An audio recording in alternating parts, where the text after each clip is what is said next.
everybody. Welcome to the Game Junkie Show. I'm your host, Crystal, and I am super excited to introduce some of my favorite dudes with us here today. Please welcome, starting from the top in no particular order, Gurni. Hello. Mathodical.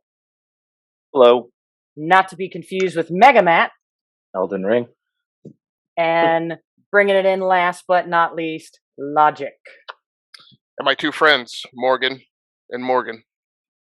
Oh my God. We're such nerds and I love it. So check it out. Today we are going to talk about all things Arkane, and the irony of that statement is I haven't played a damn thing by Arkane. So I think a fun way to start this might be to point at Gurni over here and say, sell me on an Arkane game. Pick one and sell me on it. Okay, well, I would definitely say start with Dishonored for sure.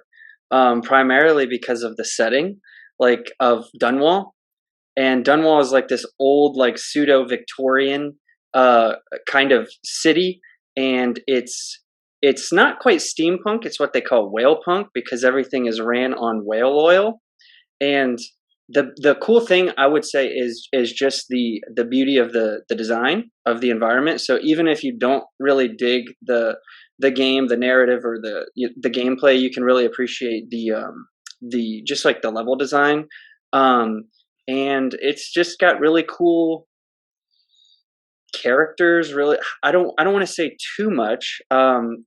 Just because I want to let other people talk as well, but I would say Dishonored would probably be my choice for which one you should start. And I would say the whole podcast, by the end of it, if you're not sold on it, then we did a terrible job. Okay, well, we'll keep this receipt and circle back when we get to the end. So now I have a note that one game by Arkane is Dishonored. So Mathodical, I know Deathloop is another Arkane game, right? So do you want to try and sell me a little bit on Deathloop? Oh, Sony did their best to sell you on that. So if you're not sold after all those ads and trailers and all that stuff, you're not going to be sold. So, no, I'm really enjoying the Deathloop so far. It really feels like it's built from the ground up for the PS5. So, it's been really fun to play. DualSense features are great graphics, great music, great story, really unique. So, I'm looking forward to getting more into that one. I'm still pretty fresh on that, but I'm liking it a lot.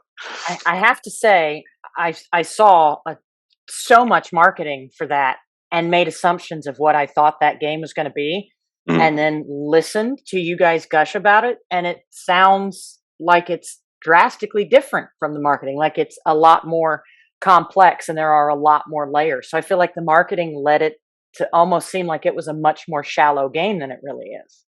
I don't think anyone really knew what, most people, I think a lot of people are very confused about what it actually was or what it was going to be.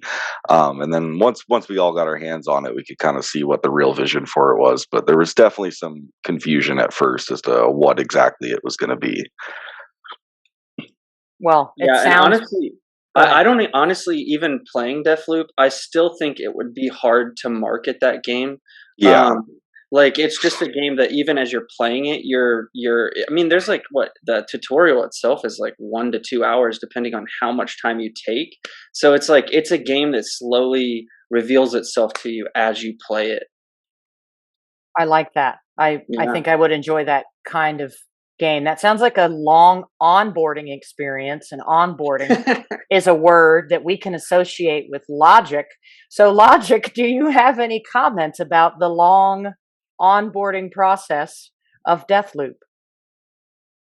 So I may not be thoroughly versed enough to push back on that. Because it's possible that my own onboarding is not complete. I thought that it was, and I don't remember playing through it that long. I felt like onboarding took like 30 minutes. But like I said, I could very well possibly not be done or not be as far as I thought I was. I think Logiq just said his skills might surpass yours, Gurni.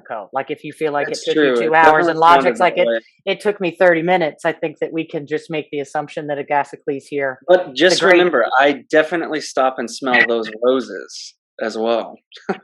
You gotta. So, Megamatt, I mean, we could probably make a guess. Even I can recognize that your background there is Dishonored. Is that your favorite Arcane game, or is it another title that takes that for you? I'd have to say that Dishonored is probably my favorite one, just because it was my first one. Like, Prey is up there for me also, but Dishonored I still think is like unmatched in terms of like stealth and choice based gameplay. Because So, if your favorite Arcane game is Dishonored, raise your hand. I want to see how many hands we have raised. Okay, so 2 out of the 4 people that have played. Mathodical, which one's yours? Pray all day, baby. Logiq, which one's yours? Prey. Okay, so then That's- Interesting. And that's not really a statement on the gameplay between the two. That's more just because I have a nostalgic and historical like hook into Prey. So I an amazing don't game. know. Yeah, I don't know that I would necessarily. I mean, if we came down to purely to I mean, the mechanics are so close. In a lot of their games, Deathloop being something that's there's the additive of the time variance, right, component to it, but Dishonored 2 and Prey, there are so many similarities. And really when you talk about the spiritual connection of Prey to System Shock 2, right, then there are other similarities there as well. So I don't know that I'd put one like miles ahead of the other. Prey is a horror kind of game, right? Is that the one that's got those creepy ass creatures? Phantoms. Yeah. Yeah, that's I it. would say Prey probably feels like if Stanley Kubrick made a video game. Like, so it's like, you know, it's like, it's not like in your face horror. It can be, I guess, because it's hard to say, honestly, because like there are aliens that will turn into, you know, your coffee mug, for instance, and you could enter a room and there's nothing in the room. And then you'll walk, and then all of a sudden the coffee mug will jump at your face and turn into a face hugger. So, like, if that scares you, then yeah, it has horror elements for sure. Yeah, If the System Shock 2 reference kind of fell dead on everyone, then I'd say it feels a lot like somewhere kind of in between the movie Alien and Aliens. There's a lot of like jump scares and going into rooms and being constantly worried that there's something like coming to get you just out of the corner of your vision, right? And just that constant uncertainty of what you're walking into and what's around the corner. Oh fuck. Yeah, that's not for me. So I think, please correct me if I'm wrong, because I'm not very versed in Arkane or their games. Until Deathloop, it sounds like they were a studio with commercial success. Or excuse me, critical acclaim, but not commercial success, meaning people loved the shit out of their games, but they didn't sell well. Mm-hmm. I think Dishonored sold well. Like, it was popular enough for them to make a sequel, but it dropped off after Dishonored. Why do you think that is? I couldn't tell you. I mean, the quality was still there. Would you say Dishonored 2 was equally as good as the first? Dishonored 2 is an amazing game. Like, I think Dishonored 2 is also a masterpiece, but the first one is just kind of closer to my heart because it was the first one. But I think Dishonored 2 is just as good as the first one. Did people rent the games? Did they buy the games, or was it just that few people played it to give it that acclaim? I heard it had a pretty rough. Sorry, Gurni. I heard it had a pretty rough PC launch too. I think that turned some people off. But I think there's just something about their games. They're, you know, I don't know if this term is appropriate or whatever, but like they're like the thinking man's game. And maybe some people don't want to engage with that all the time. They're very deliberately paced. They're very detailed. You do have to read all the notes. You have to really check everything, and it's not going to be constant action. And they don't hold your hand, that's for sure. And I think a lot of people just maybe get turned off. I know when Prey came out, a lot of the comments online were, you know, I don't understand the combat. The combat sucks. It's too slow. It's too hard. Why am I running out of bullets? Like, there was just so much confusion. because people didn't realize, hey, maybe you're not supposed to just run around and shoot everything. So I think maybe there's just that disconnect sometimes with the style of game, like the immersive sim type of game. That makes complete sense to me. I mean, because I think we could probably all agree that a traditional commercial game is kind of designed for everyone. There's hand holding and there's convenient factors and there's more tools. So arcane games kind of steer away from that. Well, it sounds you like. can see them leaning more towards that with Deathloop. Like, they really wanted people to play Deathloop and to like Deathloop. Like, there's no way you can get confused with anything in that game. Okay, so then let me ask you this. Did Arkane find a way to keep their brand and their style of making games and just tailor it so that it's more accessible to more people by having some of those quote unquote easier tools? 100%. Yeah, like it has the same core philosophy. Like, there's still many different ways to get into buildings and, different ways you can do things, but you're just directed more deliberately to what you have to do. So as players who have always been attracted to arcane games, was that a turn off for you at all to play one of their titles and say, oh, there's all these extra tools in it? Or it was like, fuck it, it's still a great game. I don't care that it. I mean, for me personally, I think like Deathloop, I'm also in a time in my life where I don't have a buttload of time to play video games. So I think that's why it spoke to me. It's not my favorite arcane game by far, but it's still probably my favorite game that I've played this year. And so it's a very approachable game, but it still doesn't, like, it definitely holds your hand in the beginning of the tutorial, but there's still so much design to appreciate as you're playing their games. And it's like, after I beat the game and I thought about it, it's definitely arcane light for sure. But I think it's great. And I think the reason it's great is because if you play Deathloop first, honestly, Deathloop might be the best game for you to play first, because it teaches you how to engage with a lot of their systems. And it's almost like a course on appreciating an arcane game, because they put everything kind of in front of your face for the first hour, or half an hour for my man down there. And so it kind of shows you how to appreciate their games, but there's still so much depth that you just can't communicate. It's kind of the same way you're playing Death Stranding right now, and that's a game again, no matter how much you talk about it or explain it, you have to engage with it to understand it. But also with the arcane games, it's like, no matter how much you engage with it, there are some systems in the game that might still go over your head unless you talk to other people or search forums, or it's a game that, like, if you can be curious about it, then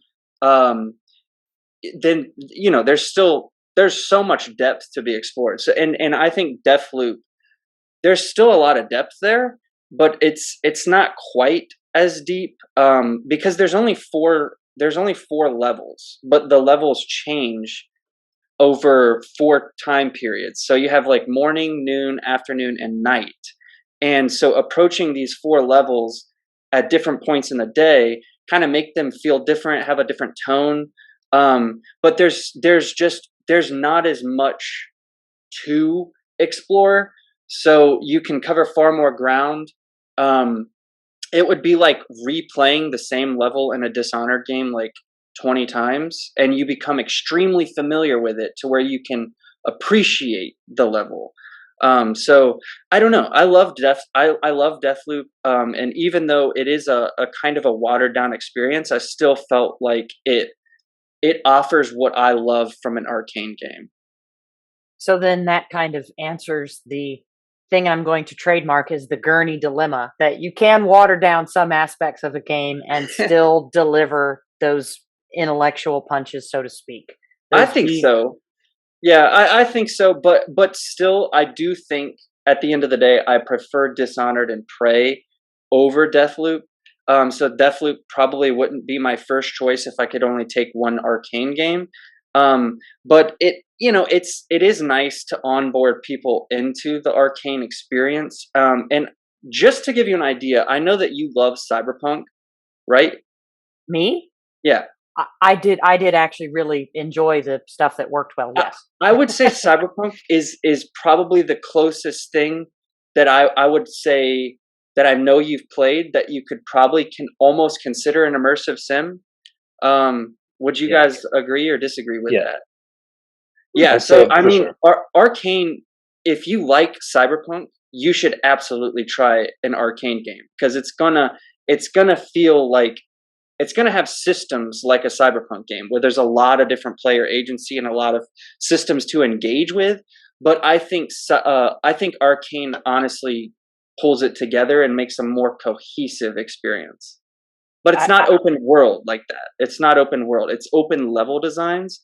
You don't have cars and shit. So, but it's the closest thing I can think of that maybe I know you've played. That's cool, and it's not so many more games have entered my atmosphere since like being a regular on Twitter. So coming in and like having a Twitter family and saying I'm going to be more open minded and take risks on games, so that there's Death Stranding has been the first of several games that's going on the table to Elden break Ring, up maybe. to breaking up kind of the myopic vision that I've had. Elden Ring is the second. I might even play some Returnal, and Deathloop is on the list. So don't worry, I'm getting there, fellas. Your boy's growing up. So then does anybody else here, show of hands, feel that Deathloop is the best game they've played this year? Or is that just Gurni? Okay. It's Seat 2, it's Gurni and Megamatt again on the same page, and then Mathodical and Logiq. I like it. It's good to have page. that contrast. Let me ask you guys this then. There was a lot of, well, there's always a lot of fucking shit on Twitter, right? But there was a lot of folks not quite understanding the AI of the party goers that are in.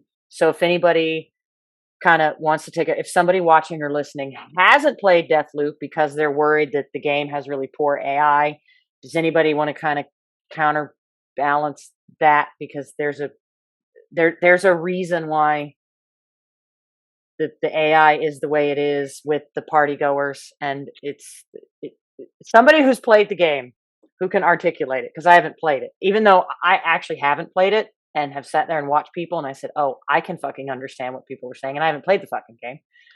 But well, I remember reading that they intentionally didn't want to make the AI too aggressive or too difficult because they didn't want to distract you from the looping mechanic and like getting to your target and appropriately planning a path through it and stuff like that. Like those enemies, they're not like trained soldiers or anything like that. They're just people. They're just trying to kill you. There's no reason that they would know military tactics or anything like that. The loop also, for them to hit on his point, the loop, most of the people in the Deathloop game that you're killing don't know that they're in a continuous loop.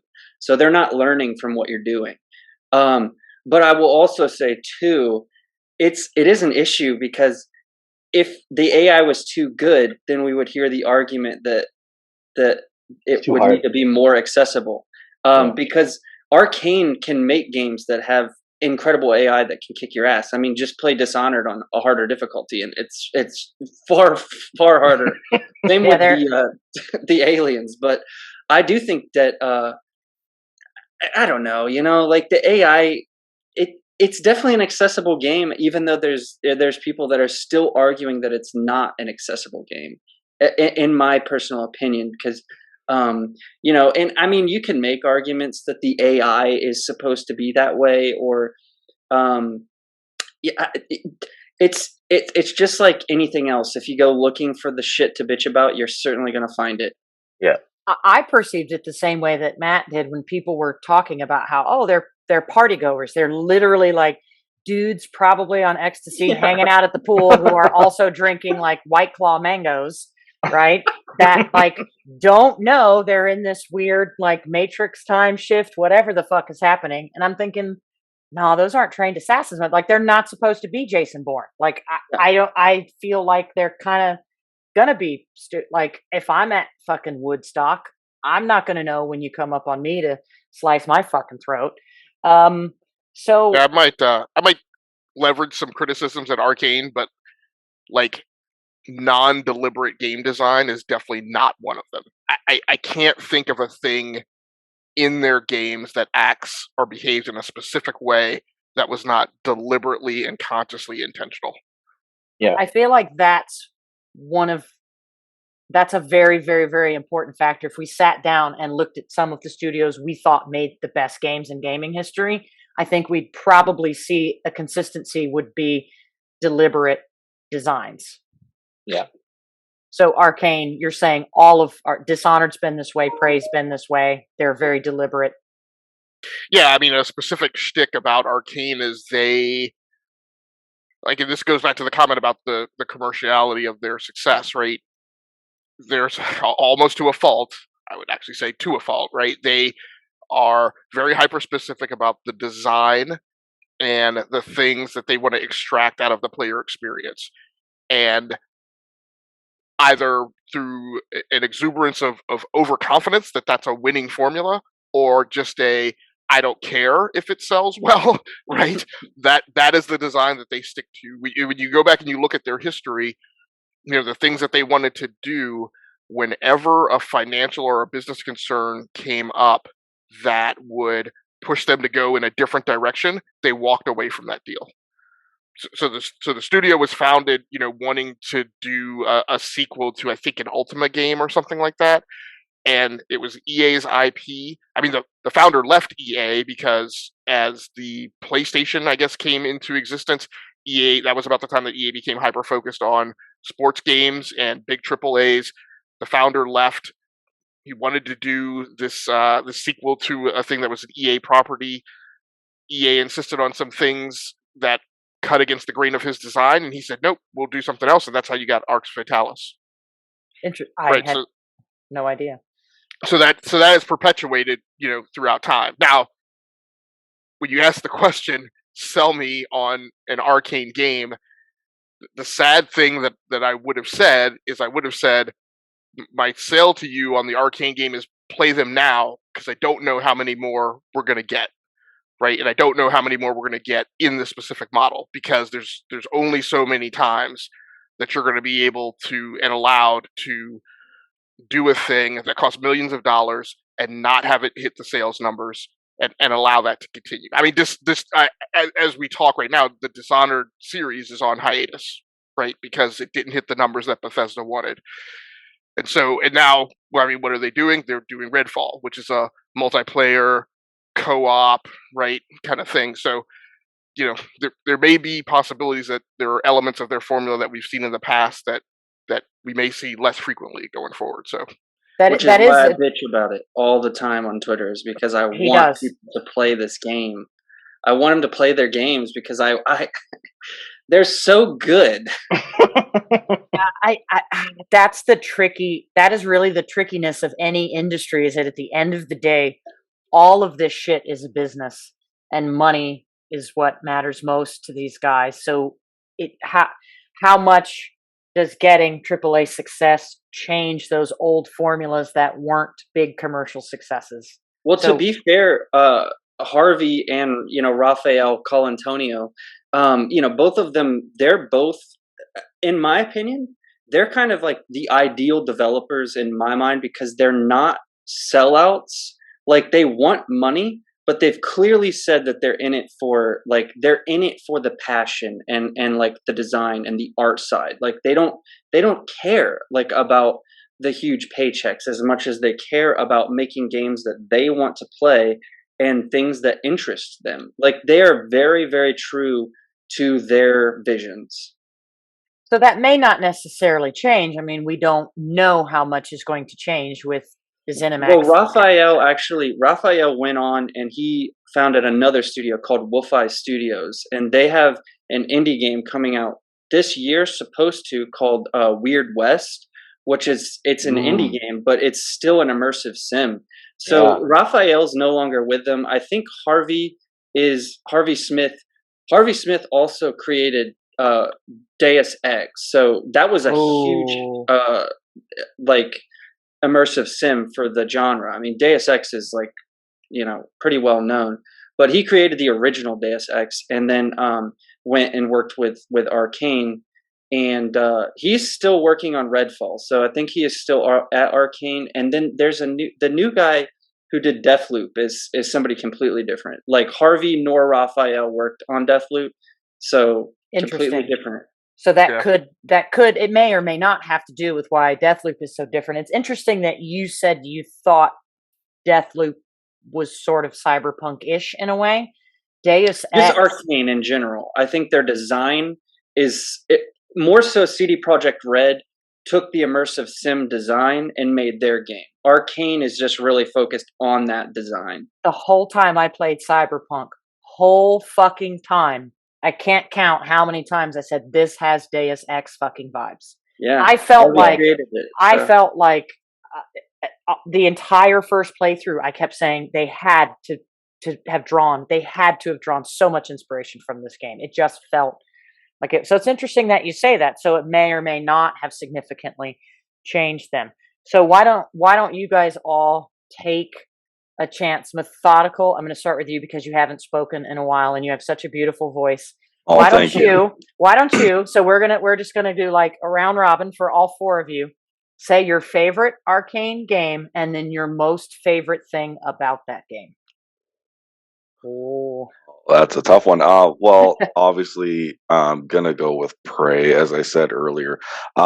Prey kind of came out of nowhere. So I'm sure you guys remember the original Prey on 360. I think it came out like 2006 or so. Completely different type of game. It's just a first-person shooter, kind of more in the vein of like a Quake or something like that. Then there was a sequel planned, and that got scrapped. And this game, I remember just seeing it kind of announced and going, "What the heck? Prey's coming back," and it was nothing like what people thought it was going to be. So I think that kind of worked against it. But once I actually got my hands on it, yeah, I was just blown away. It was kind of like BioShock in space was how I would sell it to somebody, which is kind of reductive. I think that's maybe simplifying it a bit too much, but you've got this psychological thriller wrapped in a horror adjacent game with as Logiq said, System Shock written all over it. You've got BioShock written all over it. Just the Talos 1 station is one of my favorite settings in a game. It's just so well designed, it's so unique, and I just can't say enough good things about it. It's one of those games. I don't replay games a ton. Like I'll beat it maybe once, maybe twice. I've probably beaten that 6, 7, 8 times. It's just one of those games where, and every time I've beaten it differently. That's the really cool thing is you can go, mild spoilers, but we're a few years down the line, so tough shit. You get these, you have the option to get these powers, so you can stay completely human and you can focus on your firearms and your security, your armor, your science skills, or you can go into these telekinetic skills, which get really interesting. And that's where they really, it's kind of what Gurni was saying earlier. There's layers to these games, and they peel back the farther you go into the game. So on the surface level, you're going, okay, it's a shooter. I can do this, do that. Then 8 hours in, you're turning into a lamp, and you're playing as a lamp because you've learned this mimic ability. It's just stuff like that. You can teleport. You can lift things with your mind. There's one part where you can't get into a certain room because the door's broken. So I transformed into a coffee cup, fell on the floor, rolled under the door, got into the room, and opened the door. Or you use a Nerf crossbow to shoot a computer across the room. And then once you start hitting those moments, you're going, holy cow, they thought of everything. And you realize you're part of this world. You're not just there to shoot stuff. You're you're interacting with all these things. So, and as someone who's done a lot of work on computers in their life, I've done a lot of administrative work. It's a great administrative simulator as well. The emails that you can read, finding people's passwords, like, oh, I'm going to look under this Awesome. person's desk, and they've put their password on a sticky note, or they emailed so and so. Tracking down people by their security badges because they're dead in a vent somewhere, and it's just that stuff is so true to life. And oh, so and so has been smuggling mods, and they've got them locked in their office, and you only find that out because someone ratted them out over an email. Like, it's just such a world that breathes, and it's one that I go back to often. So go play it, please. Play That it. actually, that sounds outside of the horror. That sounds fucking incredible. Actually, Oh That- yeah. It it is. sounds really, really, really good. Yeah, it's, I guess it does have horror elements for sure. Like Gurney mentioned earlier with the mimics, they can definitely get you. And there are some strong horror themes in there. But there's also like a calmness to it. There's a lot of parts of the game where you're out in space, or you're just walking through the station, and there's a beauty to some parts of the game too. It's not like Alien Isolation or something where it's just Oh, black hallways with steam. Like, there's a lot of really interesting architectural designs in that space station, and as you go further into the game, you'll see really diverse locations. So it's not always doom and gloom and trying to scare you either, which is something I really like. There's a lot of beauty to it. that's cool. I think I could handle that. I'm getting there, folks. I'm starting to play. I played Last of Us 2, and I started being fucking terrified, and then I got to the Rat King, and I'm like, I'm gonna fuck Oh you up, yeah. dude. And then, like, even in Death Stranding, I'm having some jump scares, and at first the BTs made me think like, this isn't the game I for me. still think BTs are some of the most stressful things out there. So if you can handle them, you can I handle. can. I'm starting to Yeah. understand the point of horror is the way the tension affects you narratively. And I'm starting to get the idea that in video games those click in a very special way that's related to your experience in the story. So perhaps one day, thanks to my Twitter family, I might be a horror game fan, but let's not hold me to that. Megamatt, what is your well, we know, but say again what your favorite Arkane title is and tell us your most favorite thing about it. I love Dishonored because it gives you so much choice in the way that you want to tackle pretty much everything. You're not just put into a world with an objective and you go from point A to B. You can do that, but there's just so much to explore and so much to take in, and they just give you all these tools to play how you want. And the game was designed around the fact that players are going to experiment with everything that they have. And like they even said when they were doing play tests for the game, they found players were like doing things that they hadn't even anticipated, and they changed the different aspects of the game to allow players to do that. So like I love the fact that they give you a big playground and they just let you go and do whatever you want. That sounds pretty cool too. I've heard wonderful things about Dishonored, and I've thought about playing it, and I don't know why I never did. I'm a pussy, so I'll You look at gotta play something and Dishonored. It's I'll be so like, good. no, it's so scary. It's so like there's like Seriously. one guy in it that jumps around the corner. I can't handle it. So Garnico, tell us your favorite Arcane title and your favorite thing about it. My favorite Arcane title, of course, is also Dishonored. And I think for me, it comes down a lot to the art style and the design. I think the art style kind of gives off like an impressionist painting kind of a style. And so it's really distinct. And it's like so many people want realism in games these days. And realism is incredible, but there's something to be said about like a design that literally kind of looks like a painting. And um, the other thing I love about it is the level design, and there's Victor Antonov actually created City 17 from Half-Life 2, and you can absolutely tell that this has like, I mean, I kind of consider Arkane to feel like Valve in a lot of ways, and so Dunwall just has such life to it. You have the contrast of the rich elites and just like the poor and the broken. And honestly, the whole theme of the game it's called Dishonored because you are literally set up at the beginning of the game to look like you murdered the Empress. And so everybody hates you, which is why you have to resort to sneaking around in the shadows, and you're kind of like the rogue kind of shadowy agent who is slowly and strategically taking out all of the elites that set you up so that they can basically have control over Dunwall. And there's like a rat plague going on, so you have like zombie-ish kind of creatures to contend with. The more people you kill, it's kind of like the BTs in Death Stranding.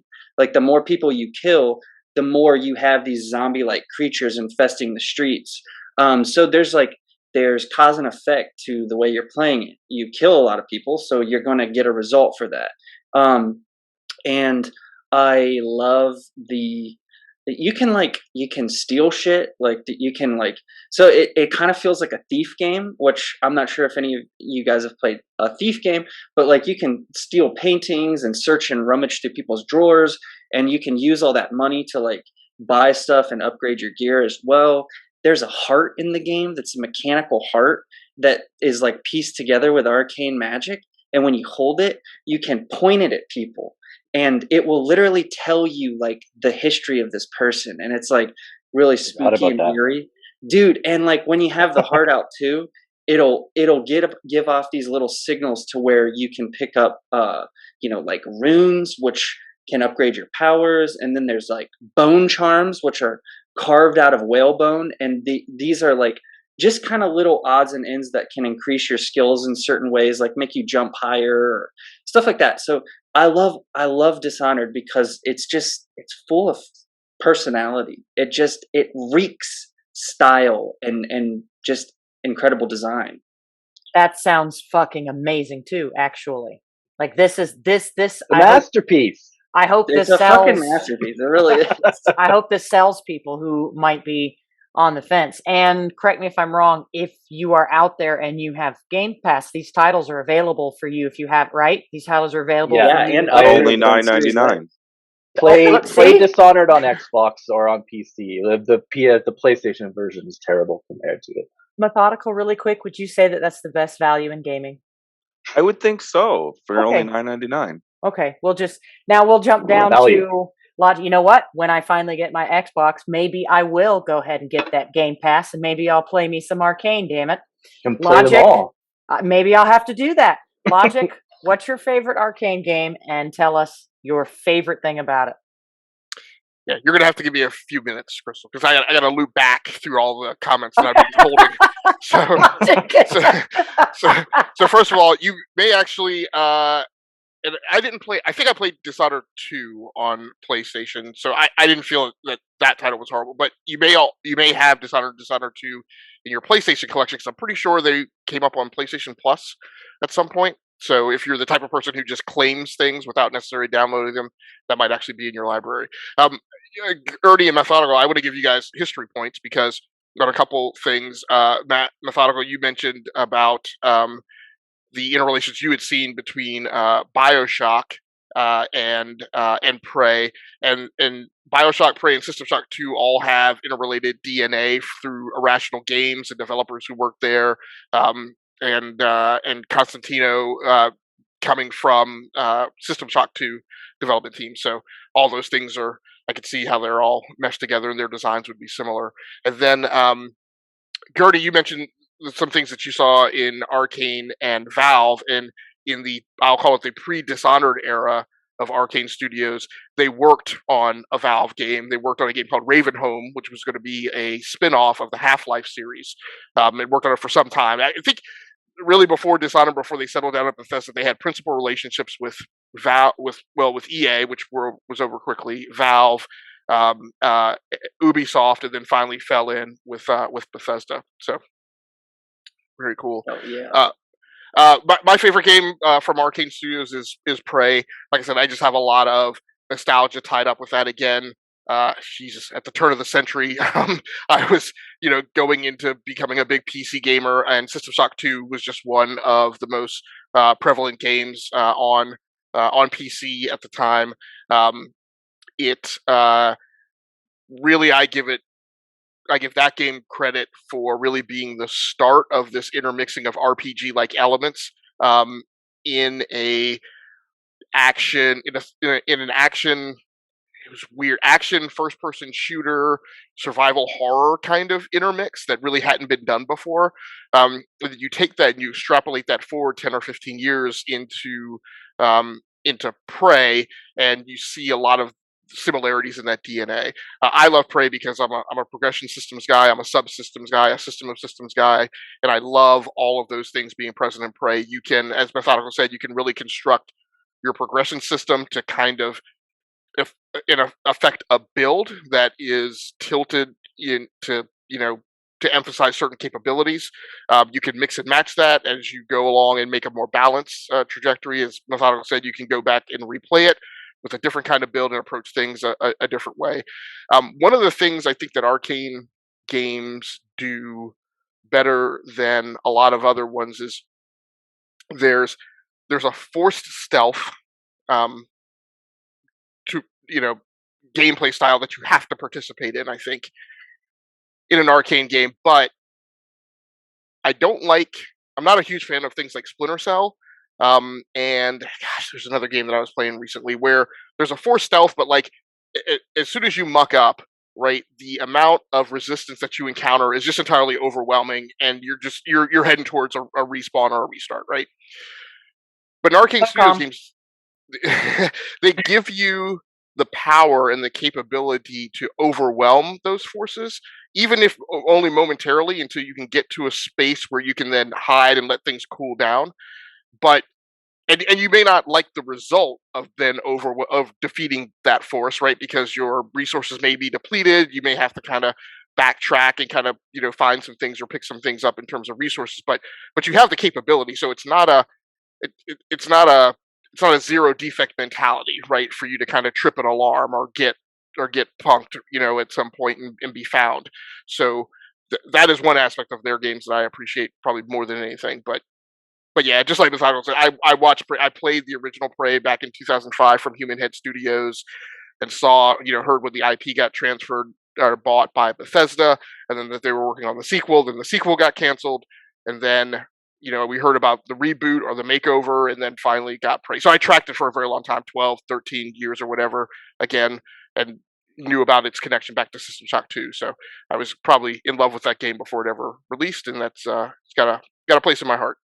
And that's a question I was going to ask, because I thought there was supposed to be a second Prey and then it got canceled. Is that the game they canceled because it didn't meet Bethesda's?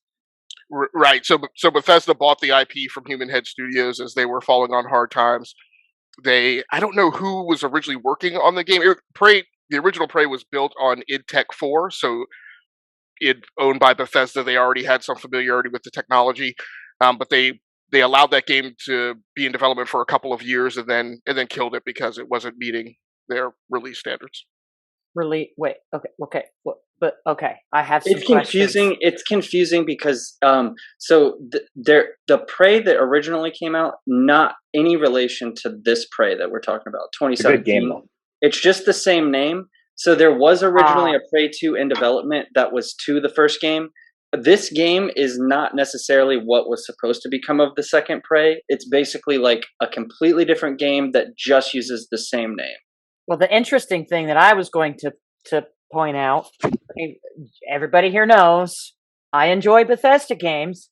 They're fun, okay? But Fallout 4 is still really fucking broken, okay? So I'm just going to say it. If you don't meet Bethesda standards, like, I'm not trying to be mean, but the thing my brain is thinking is, how fucking bad, was that potentially? I would take not meeting Bethesda standards minus the game save killing bugs. Take the game save killing bugs and wipe them off the table, because that is a standard of every other Bethesda release. So I think this was something more in the creative space and the content area Okay. that it just wasn't hitting. And I don't know exactly what they were trying to do with that. Like the 2005, 2007 Prey, whichever it was very much a Doom-like kind of sort of Yeah, game. I mean, definitely. it was an action RPG somewhere in the near the Doom and Wolfenstein kind of space. Again, thoroughly enjoyable. I felt there was more story to it than a Doom or Wolfenstein game, but it was a shooter. Okay. So Yeah, it wasn't a performance issue. It was just kind of the tone and the story and where they thought the game yeah, I think so. was going to be. You know what I really enjoyed that nobody got to hear is when I talked about like the comment I just made that Mathodical, who's on mute, was about to fall out of his chair in laughter. Like I kind of wish that people, if you're listening, you didn't get to enjoy that. That was fun to watch. So hopefully you're watching this on YouTube and you got to see his reaction to that. So far I have to say, this is a really cool dynamic, and I didn't know it would happen this way. We have 2 people for Dishonored and 2 people for Prey, and I'm listening to all of you guys describe it, and I think they both sound equally as awesome to me, like without having. Prey's fucking amazing too. They, Prey's a they are. masterpiece too. But So without playing them, they both sound so good. So it would be interesting to hear from people who listen or watch to like chime in and say which one do you prefer between Dishonored and Prey, just for fun, and why. So then And let's. and, and Go ahead. I would say you should play both. Right? I mean, seriously, if you're a fan of, like, I think Gurni and I love period pieces, and oh yeah, something like Dishonored, which, as he said, harkens back to that Victorian era. If you were ever interested in something like League of Extraordinary Gentlemen, not the movie. I know people have problems with that, but with the books and the original IP, Dishonored has that kind of, like you said, like near steampunk kind of thing, that you would thoroughly enjoy. And if you like space operas, and like I said, that Ooh. not quite being a jump scare kind of thing, but that, like, that super tension, and that you're in that isolation and that survival aspect, right? Because Dishonored, you're very much in the world, right? Prey, you're by yourself, right? And so there's a different feeling, I think, that comes across and that's conveyed by both games, but they're both equally masterful, I think. Which one Yeah. would you describe as a space opera? Prey. Prey. Oh my God, really? Because like that's my people love that. Like we love musicals, so I'm wondering like you're like I was like space opera. Oh, I gotta play this, but it's scary. So let's talk a little bit. Let's do this. I want to do this kind of round robin style because I really want to hear what everybody has to say here. What do we think is next from Arkane? Mathodical, I'm going to loop back to you. What do you think is next? Or if you want to change the question, what do you want next? You pick which one of those questions that you want to answer. I selfishly want more Prey, because the ending does kind of leave it open. But I don't think that's going to happen. I think we touched on earlier, the games haven't been a huge critical success. But part of me is a little optimistic now that they're owned by Microsoft. I have to wonder if maybe they'll be able to just keep taking risks and not have to worry as much about the returns. Um, Especially with the Game Pass model. I mean, sorry, my cat is all over me right now. Oh, So I know people, Game Pass is a hot button issue with gaming Twitter for some reason, but if these games are going right to Game Pass, maybe they can take some more chances. So I just want to see them keep doing their thing. They have a very deliberate design in all their games. They're very unique. And they're very true to what they want to make, and I just hope they keep doing that. And I hope more people check them out now that they're under that Microsoft umbrella, because you don't have to take that $60 to $80 plunge necessarily to try out their game. So maybe you're going to give it a chance when you wouldn't have. And like we were talking about earlier, yeah, they're on Game Pass. Go check them out. So hopefully more people do that. I just want to see them keep making games, because I was a little worried when Dishonored 2 didn't do super well, and that got put on ice. Prey didn't do super well. I don't know how the Moon Crash DLC did, which is really good, by the way. and is kind of like the precursor to Deathloop. It's like a roguelike version of Prey. So I hope they just keep getting to do their thing, and we get more and more games from them, regardless of what type of game. Because I know Redfall, I think, is going to be a co-op shooter. So hopefully they don't have to water that down. I hope it's a co-op shooter, but it's still got that Arkane touch to it. So if the new future of Arkane is a slightly different watered down formula, because we did lose 2 critical people and Deathloop was significantly different from Dishonored and Prey, is it still a good thing that Arkane keeps continuing to be Arkane? I think so, yeah, because I still believe that they're going to put their touch on it, regardless of what they make. You know, Deathloop may be more approachable, but it's still them. It's still got that essence in it, and I think even if they do try and appeal to more people, it's kind of like a band. When you get a band who's a really hardcore band and their albums aren't selling, and they get that, you can get that really pop album that sounds nothing like them. Yeah, dude. Yeah, maybe that's not so great. But then you get some of those bands who can say, okay, we're going to make something that's a little more mainstream, a little more digestible. It's going to sell a little bit better, but still us. Hopefully that's what we get, but in kind of like a video game form.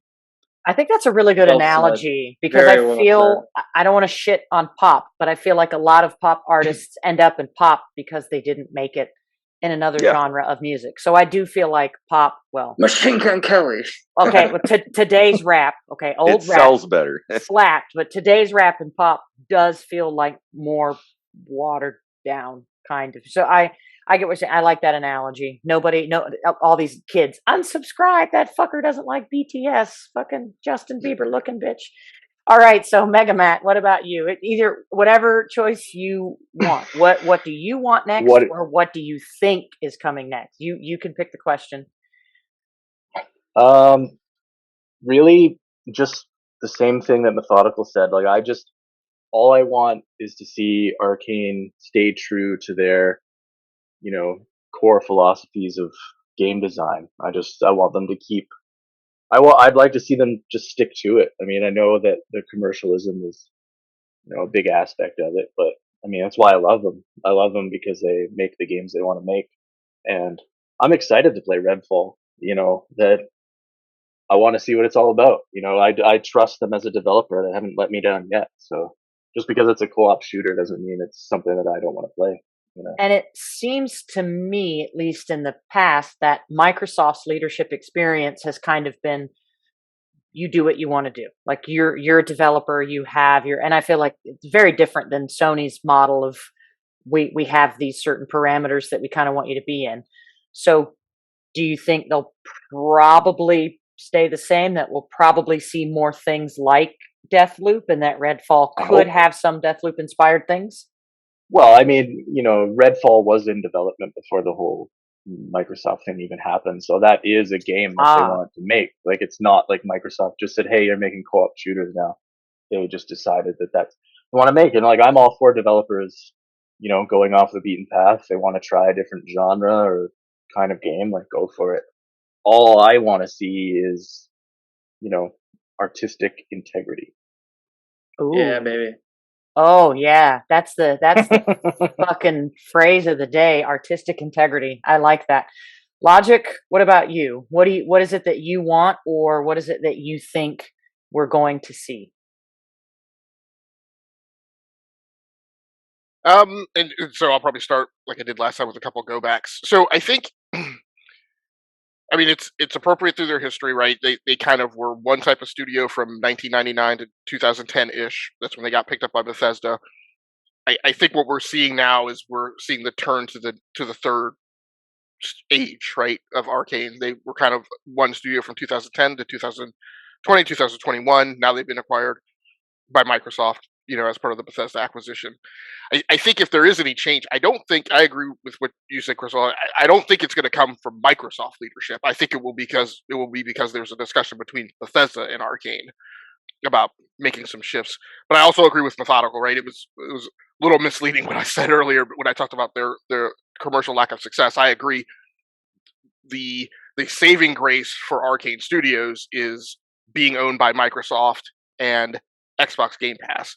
And you look at Psychonauts 2, right, and what that development team was allowed to do, and I don't think they're going to get any push from Microsoft that they have to do a thing, right? They're going to get to do, notionally what they want as long as Bethesda goes along with it. To be quite honest, I think what I want to see from them, and I'd be interested to see them try, again, going back to their history with Valve and some of the things that Valve was trying to do that Valve was, quite frankly, unsuccessful at. I would love to see a Prey that was almost in the spectrum of episodic content. I would love to see Prey, or even Dishonored, right? I would love to see an Arkane world that they were allowed to dedicatingly work on in perpetuity. Not quite as a game as a service, right? So not necessarily season passes and battle passes and that type of thing, but like a thing where they built an engine or had access to any of like the 39 bajillion engines that Microsoft owns, right? And worked within that world and crafted it and built a narrative story that moved forward into the future, right, over the course of 2 to 4 years, right, and dropped 2 to 4 chapters of that, right, each year, right? Because you look at Prey, you look at the expansion packs that they did, right, and that's kind of where you were kind of getting to, but I would like to see it grounded in the same narrative. So I would love to see taking, right, Alex, right, and letting that character grow, keeping it single player, because I think that would be the shift in the market, right? When the market does that thing now, they do it as multiplayer, but grounded as a single player narrative and hyper focus you on being one character and having that story live in your head and your mind, and that narrative keeps spooling there, and then let you step off right into the next chapter of it. Almost, again, you kind of go back to Aliens, right? And Aliens is kind of this linked together story of the progression of Ripley as a character, right? So grounding it in that, I think Prey is a great world to do that in. But you could also do it in Dishonored, if you even decouple things a little bit from the throne, right? So that the character would have a little more freedom. But that's kind of the thing that I would like to see from them. Sounds awesome. Gurnico, what do you think is next, or what would you like to see?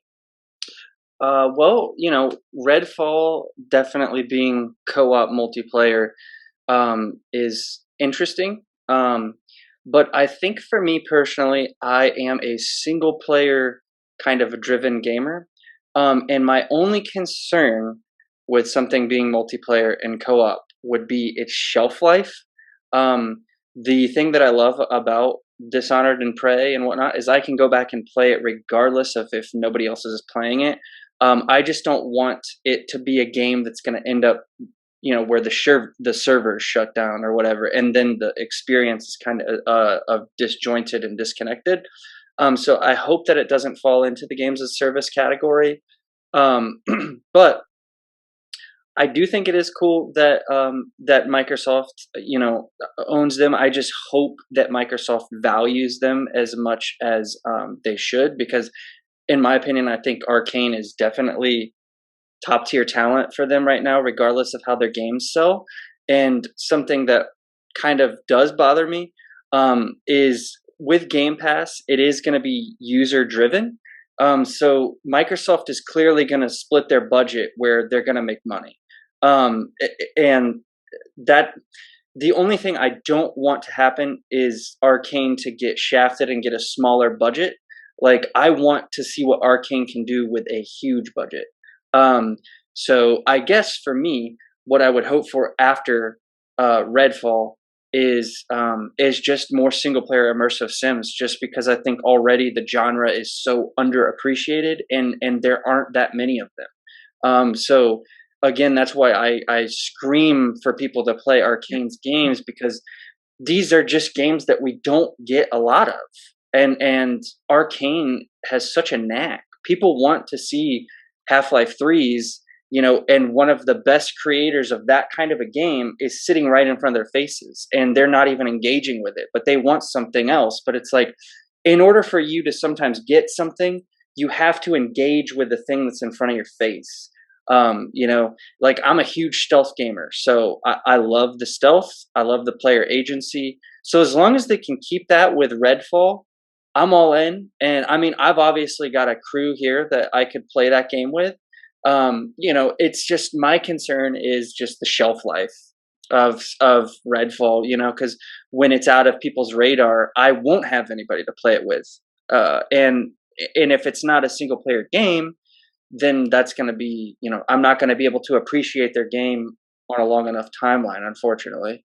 No, that totally makes sense. I've always thought about that too with co-op experiences and multiplayer that are online only is, you know, does it degrade faster because people aren't as interested in it? I have a quick question, and anybody who knows the answers can answer it. Prey and Dishonored, were those considered AAA titles? Yeah. Yes. Uh, No, I got some yes, some no. Yeah, I don't think so. I mean, I just based on what I think of in terms of budget, I would call them. I mean, I would think of them as double A. I Which guess I know. you have to classify what budget, what at what budget is something AAA. I'm not actually sure of the answer of that. That might be something that I want to research. So, okay, let me ask you this. I'm going to simplify that question. Was Deathloop a project that got potentially more budget and more development attention than Dishonored or Prey? I mean, It doesn't. the fact Go that it was for an it. exclusive means that Sony threw money at them, right? So Okay. they got that. That they did not have that for Dishonored, um, and Prey, and then Sony, of course, threw money behind the marketing. And I think, well, I can't. Well, right, I can't right now because I haven't run the math recently. I can't put my finger on a number to talk about what is the threshold for AAA. I mean, I could definitely point to the marketing, right? And the marketing push behind Dishonored and Prey was not nearly what was behind. I won't say not nearly. I feel like it was definitely less than what was behind Deathloop, right? Simply because of the fact of Sony's involvement. Okay, hold on. I'm finding That's the fair. answer. I'm actually Googling it because I want to know what the answer is. Okay. So AAA is the classification for the highest development budgets and levels of promotion.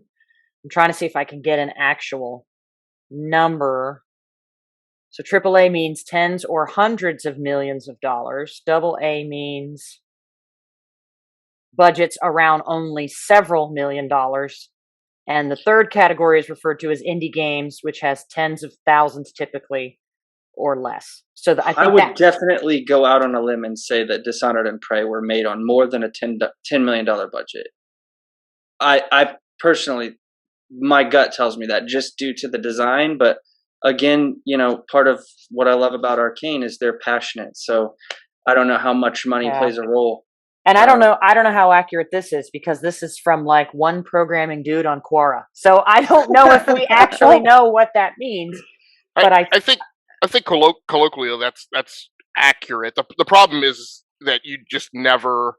It's incredibly rare that you find out what the actual budget was for a game, because of the different funding pipelines that come in, right? Whether or not it's a commission thing by a larger third party publisher or whatever. So, I mean, it's when I talk about it being a double A or triple A game, to me, it's because there's a threshold of difference between a Dishonored, right, and a Call of Duty. So I did just find it. It looks like Dishonored's budget was around 25 million. so then possibly that is I would consider that AAA AAA. game. I mean, I would consider that, but I mean, Logiq. I mean, if Logiq doesn't, you know, I don't know.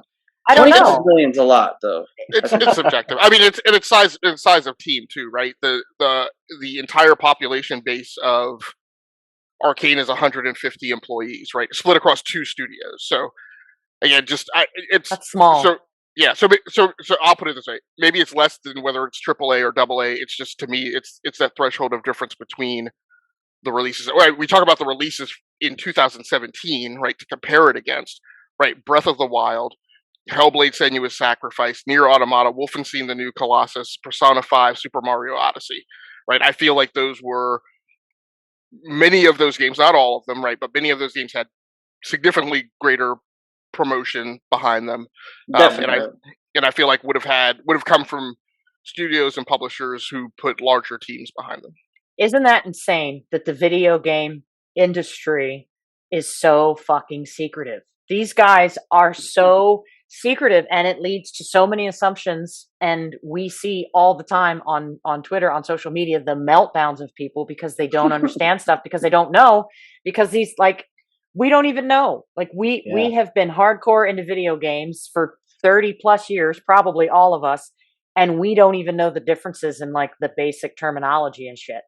So it's just like It's a weird crevice, right? Because I hear what you're saying, and there's a part of me that agrees with it, right? In comparison to the movie industry, where like we know what the budget for the movie was, right? Yeah. And we know what it grossed, and we can make our own judgments about whether or not that's a commercial success or not. So I do get it. But as somebody who works in software engineering, I also feel like one of my greats has been like the last few years. When as all these controversies and stuff have bubbled up on Twitter, and we get all the nits between like the gamers and like the developers, like my professional perspective has been, what you guys need to do, developers and companies, you guys need to shut up, stop talking to them so much. Like, one of my things from a software developer to a customer perspective is like, I don't have conversations with customers that I don't want them to weigh in on with their opinion, right? So I don't tell them stuff, right? Oh, we heard that you removed that feature. Well, I never told you that that was a feature, so that's not a discussion we're having. Right, what you paid for, right? So we're not going to talk about my internal process. So I get it and I understand it, but by the same token, arming some people with certain information when they don't fully understand it can be equally as dangerous, I think. It's a double-edged sword, and it's Mhm. even worse because you have all these influencers with insider information they got from their uncle that mops the floor in the bathroom at Nintendo, and then we're arming people with completely. Don't get me started. That's a whole nother episode. So, before we close out, guys, did we miss anything that we need to talk about? Is there something that should be gushed about that we didn't gush about? Is there an important title that we missed? I just want to talk about a feature that popped into my head about Prey that I was just thinking Do it. about. Do it. So, with the neuromod skills, where you can choose to stay totally human, or you can start fusing these Typhon abilities. We'll talk about the knack for detail and the thing I love about their world. So the turrets, the sentry guns in the world, are programmed to target Typhons, which are the aliens. The more alien you become, eventually the sentry guns will actually start targeting you, and security systems will start targeting you. And it's just stuff like that that makes the game so special. So Yeah. these turrets that you've been walking by going, oh, they're only going to shoot the aliens. Well, oh, now you're 70% alien. So this thing's going to pick it up and start shooting at you when you walk by. And that has now changed the way that you play the game. And it's something that you wouldn't even know about till you tried it. And it's just stuff like that that I hope we get more of in gaming. I mean, I could talk for hours about all the cool stuff in that game, but I hope we keep seeing stuff like that, especially in their games, because I remember when that happened to me for the first time, I lost it. Let me ask you this question then, and this might be a really hard question, and everyone might want to turn to answer it. So, what I'm gathering based on what you guys have said is the attention to detail is extremely high. They are very deliberate in all of their intention in game design, but because of their sales, they're still not as well known and well played as some of your very common commercial studios. Is there a common, well-known commercial studio household name that you could say Arkane might be on par with, even though they haven't sold as many games? I would say IDOS Montreal is probably the closest one I can think of. Just because they did the Deus Ex games as well. So like the Mankind Divided and Human Revolution. Again, the immersive sim genre is just, it's very niche. There's not a ton of them. Like IO Interactive, I don't know if you would consider Hitman an immersive sim. I personally don't think I would, but yeah, it's tough to name any. Do you guys have any? No. Yeah. I may be thinking about the question the wrong way, but I think maybe part of the question is like, what what studio do you compare them to? Right, that kind of makes kind of the same kind of game or the equal kind of game Not that has. really. The Okay. games can be not the games don't have to be the same at all, right? You can take two games that are two completely different genres, okay? Like you can take Last of Us 2 and Miles Morales. Those are two really different games, but there's some I can't really compare the attention of detail of Insomniac to Naughty Dog. But that's the kind of thing I'm asking is there a larger studio? So if somebody's listening or watching that says I haven't played anything Arkane and I'm trying to piece their methodical development style and say it sort of kind of might be like one of these other studios that's kind of a household name to a gamer, is there one that comes to mind so somebody who's watching or listening can go, oh, that's kind of the level of detail and development I might be able to expect with an Arkane game? I may still not be getting it, but my feeling is I put them right up there with all of the top tier studios, right? In particular, right, when we talk about in the last few years, the studios that have lost their mojo and made missteps in certain cases. You talk about the Blizzards, which previously could kind of do no wrong. You kind Tell of me about your tops. So if you're saying I put Arkane with the top tiers, who are those top tiers for you? yeah. So I mean Bethesda, Blizzard, and BioWare. Right, I could think of games that those companies have released in the last, I'd say, 5 years, who I would definitely play an Arkane Studios game before and pick over. Okay. I will say it doesn't feel like this would be a Sony first party studio. They're not story driven games. They're narrative driven. And I would say that there is definitely a difference. We've had that conversation before. Whereas like it's not like linear storytelling, but Deathloop would come the closest to that linear storytelling. But even still, there's just such a diversity to it. But I would say the best way for me to compare it so that people maybe can understand the concept of how I would compare it, I would say in a world of classic rock bands, like your AC/DCs and your Van Halens and your, stuff like that, I would say Arkane to me would be like the Pink Floyds, like the psychedelic classic rock. And it's just because like I can't think of too many other like psychedelic classic rock bands that are as big as Pink Floyd. People know who Pink Floyd is and they can relate to their music, but like very vastly different from like a Led Zeppelin or a Pink Floyd or like an AC/DC or whatever. So I would say they have the talent of all of the top studios, but they make vastly different games. Their game design is very different because they don't hold your hand like when you play a Last of Us or a Spider-Man or a God of War, you are being pulled ahead. Like you are being, there's the carrot dangling in front of your face kind of a thing. Whereas a lot of the progression in an Arkane game kind of happens through exploration. Like you have a goal in Dishonored and it's to kill people, right? Like you have a hit and you got to get to your target and take them out any way you want. So how you get there and how you do it, completely up to you. But like in a Prey game, like you're just kind of stuck on a space station trying to figure out what's going on. Where it's like, in The Last of Us and God of War and stuff, you have a very specific goal in mind, where these games are very sandboxy, but not like Grand Theft Auto sandboxy, like lots of complex mechanics sandboxy, lots of stuff to experiment with. So it's very experimental, but very high quality. Like not like a Bethesda like game. Pink Floyd. Yeah, So like Pink Floyd. Like it's not like a Bethesda game where it's like your horse is fucking flying in the sky, and giant, So giants. basically, you're comparing Prey, like I'm on a dark ship and I don't know what I'm doing, kind of like I just dropped acid and I'm trying to figure out what all those tones are at the beginning of each Pink Floyd song. So absolutely, soul searching through acid and Pink Floyd. Sure. I think part of what Gurni's kind of saying too, to extend off of it, is that a lot of these games that we put in the top tier and the ones that are story driven tend to put you in two modes as you go through the game. You tend to either be in combat or you tend to be solving a puzzle. And you typically tend to be doing one of those two things. One of the things that is very specific to Arkane, I would say, is that that bifurcation between those two modalities melts away. Yeah. You are concurrently and simultaneously solving a problem and or engaging in combat, and they are one and the same at the same time.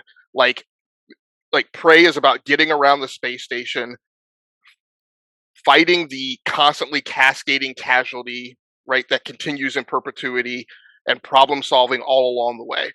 And achieving those objectives sometimes involves combat, sometimes doesn't, and that's typically based on your choice, right? There are environmental things, impediments put in your way.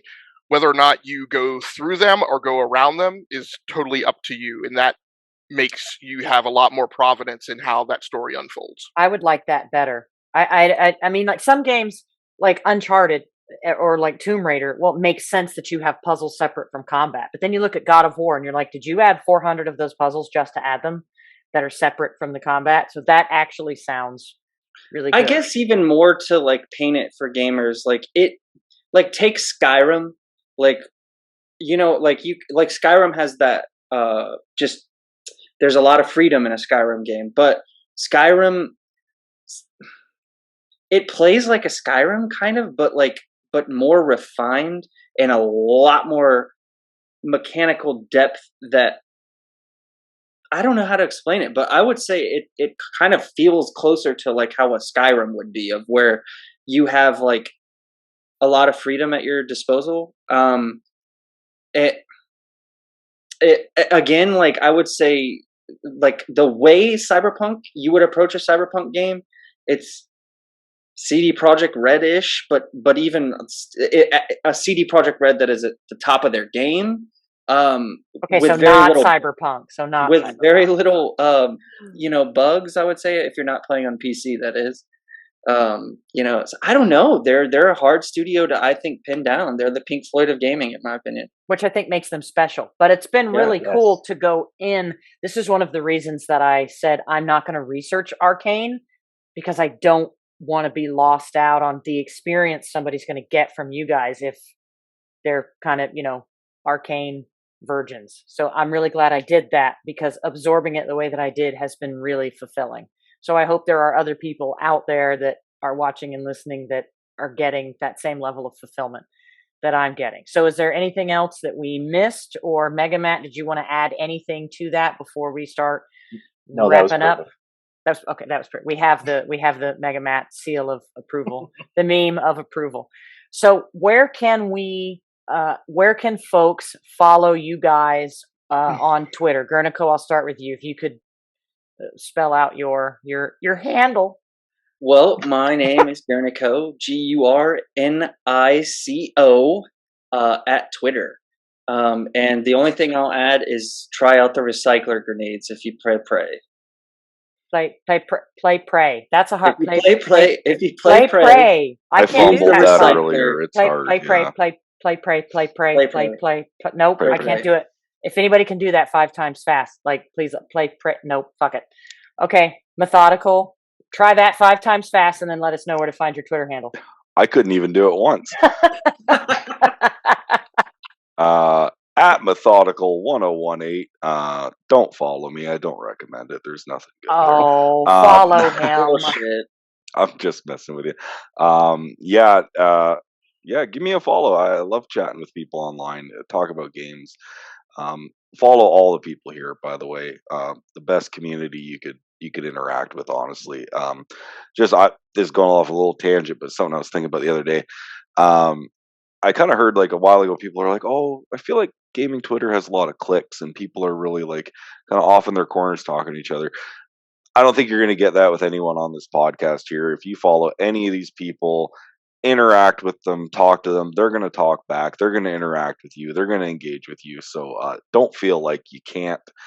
Don't feel intimidated. If you follow anyone on this podcast, I guarantee you're going to make a new friend. You're going to learn a lot about games. So do it.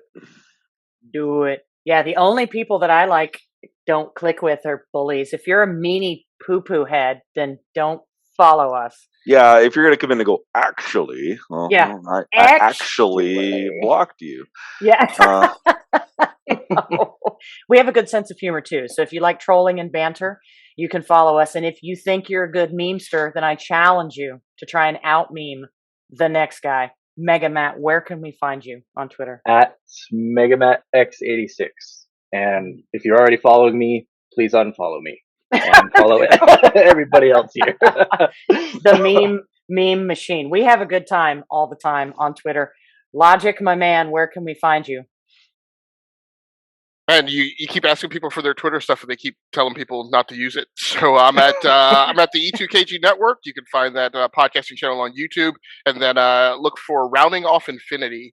That is a blog and portal, and also a YouTube channel, and that's where most of my actual stuff that I really put a lot of thought into is written. I would also say look for that more so than the 5-minute blurb, 5-second blurbs of thought that are put up on Twitter. Okay, if I can add, all right. So E2KG Network, because I've watched, is with Logiq and 3 of his friends. That he has other friends besides us guys.